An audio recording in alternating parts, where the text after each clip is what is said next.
We're building their lives, we're building their future, and it's a thriving future to bring diversity and different backgrounds within this community in Fairfax County, and that is very critical for us. And this is what I want to build in the mission that we have currently within our agency.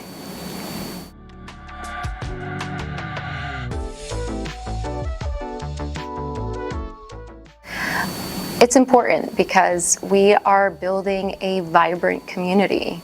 We are building not only a vibrant community, we're building a diverse community. I know that we have 172 languages in this county, and that is very important to me because I myself, I'm a bilingual, and just seeing people from a different nationality come in here and being able to serve them is very important to me.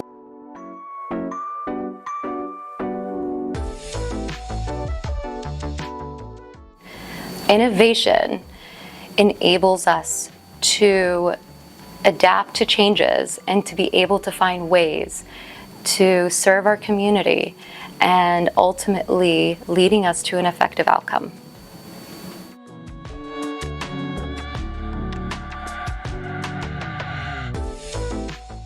That it signifies not only just addressing housing needs, but it also contributes to the long-term well-being of residents within Fairfax County.